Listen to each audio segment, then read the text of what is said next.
Now, since you've been locked down, have you seen anything crazy or you had any crazy run-ins with anybody? Not so much. I wouldn't say crazy. It's the people. It's how you is. How different. Different people. So pretty much an African gentleman. Pretty much just wouldn't clean up. This was months ago. He just wouldn't clean up the cell. So I told him, I said, you know what? I say, he was upset. He got a lot of time, and his sitch left. They all leave. It happens. So pretty much she left. So Cub had his excuse that's why he didn't want to shower. He didn't want to do no cleaning. So me and Cub, we got down like men. It was an African man from Ghana. A big old motherfucker, a little bigger than me. We got down, and guess what? Guess what he did? That motherfucker showered. He took a motherfucking hot shower. It sounded like he got the message, message delivered, right? He definitely got the message. That's crazy. So you guys ended up getting down, running the fade because he wouldn't wash up? Shower. Yes. Dang. Yes. He was that committed to not showering because his woman left him? Got pretty. His woman left it. He was just going through some shit. A lot of people will go through things, but at the same time, nifty hygiene is everything. Yeah, definitely, man. You got to keep it clean regardless of where you at. You know what I'm got saying? Got to. And then the second issue was just a Crip from a smaller hood towards like the valley. He just wanted to press how he pressed his name was C-Rag, right? But he put the N blank in front of it, the neighborhood with the blank in front of it. Like, that's how he approached the situation. And the whole thing is like, y'all don't have no issues with the homie, so why the fuck is this your name? But then I realized he fucked with A-Tray gangsters real tough. So, he one of them niggas that, he run their cars, but he think he really one of them, but he really not. He just a nigga out in the valley. So he pressed his name like that real hard, real extra. And I said, this motherfucker did that in front of everybody. So he went in the cell. We took care of that. Once I hit him a couple times in the nose, he screamed. And that's when they came and they sprayed us. I had only did out of that. It was only a week in the whole thing. Okay, so you had to do a week in the hole for that fight too? Yeah, so they take your commissary. I had no commissary at that time, so they put me in the hole. So what's the breakdown with the wouldn't all the Crips be in the same car in the federal system? Yeah, I mean the Crips we do have. See here, it's how the feds work is if you have an enemy from enemy side, it's kind of like jail. You get out with them, and then that's it. There's no more problems after that because we have to run as the same card.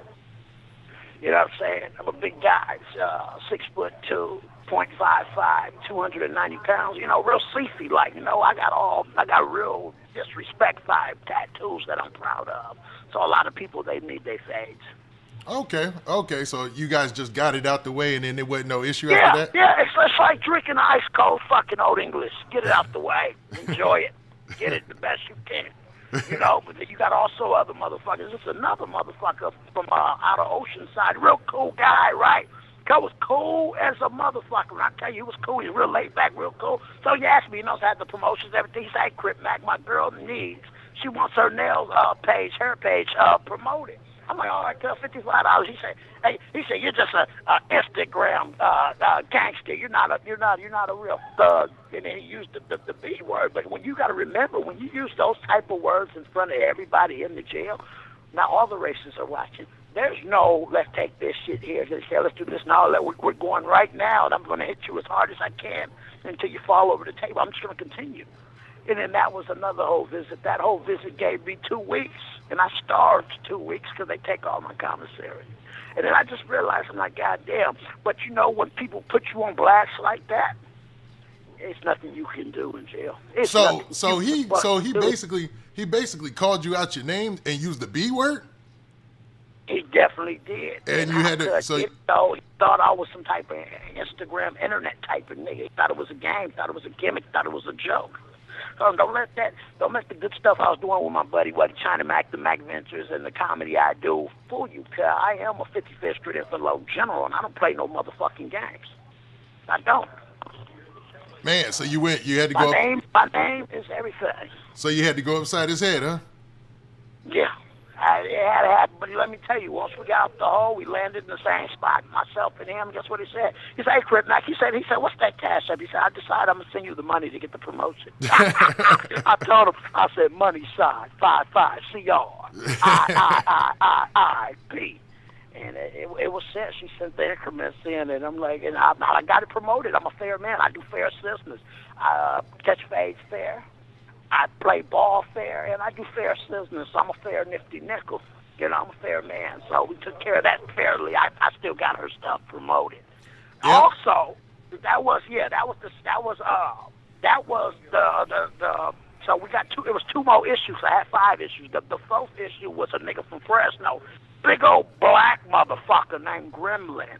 He wasn't from the actual Hoover out there in Fresno, but he fucked with them tough. That's all he talked about was niggas like Polk and different niggas from there. That's all he did. I'm like, I'm just like, but he was just real extra to out. I'm like, goddamn. I'm like, well, why all the extras? But then I realized, I talked with a couple guys in Fresno. They do have some Hoovers out there. You know what I'm saying? The guy Gremlin, big old black motherfucker. He just kept getting real disrespect out of it. You know how somebody, when you see them, how they show that certain tension towards you, like they're not gonna say nothing to you, but you know it's a problem. Yeah. I told him one day, I said, Tara, I said, what the fuck are you looking at? And then from then on, it just came out like that. He said, Groove. He looked around. He said, Groove, I know you're not talking to me. I'm like, oh yeah, you talk about all the Hoover guys. Those are your friends. Those are your buddy waddies. That's all right. And so me and him, we definitely took care of that. And said we didn't go fight the hole that time because he knew how to do it. He knew how to not scream when the punches were ringing. We knew how to do it properly. Okay. That was the 4th. Now the 5th, it was a young Crip that happened to come in. Great artist, like a motherfucker. I tell you, a great artist. A young Crip out of the Oxnard area from West Side Gangster Crip named G-Way. He came in. He's a gangster Crip, so a lot of them they run, with the H-Rays and different people like that. But he was real cool. He's real big. He had like a lot of extras. I'm like, all right. A lot of the guys that in here, they kind of collected. They try to get their fame and clout. He wasn't no clout chaser or nothing like that. But me and him, we took care of our issue right then. So what was your issue with him? Was it just because he rose with some A-Trace, or it was because? No, pretty much it's card. He's the gangster card. Oh, okay. Card and how he did things. But I did realize after me and Cuz got him, he's a solid Crip. He's solid. He got him. He took his phase. I'm like, goddamn, this young nigga. And I realized some of them young niggas that's far from LA is some they do the muck because how he came in, cuz he's like, nigga, this G-Way from West Side Gangster Crip. I saw like real extra out. I'm like, no, he didn't. You let it be. It was 12 in the motherfucking morning. Damn. I said, no, sir, didn't. So he came in with his chest out. He let it be known. Oh, he came in with his Crip blue chucks on, and when they transferred him, when he left, he still had his Crip blue chucks on. Shout out G-Way from West Side Gangster Crip out of there in Oxnard.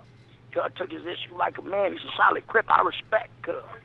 And I let all the A-Tray gangsters and all the gangsters know, hey, that's a real gangster. And I asked him, and this was crazy. I asked him after we squad, but I asked him, I said, why did they call you G-Way? He said, well, when I got put on, he said, my homie said I did it the gangster way. That's why I'm not under nobody. I'm Big G-Way. I said, I said, I respect this Crip. I respect this Crip.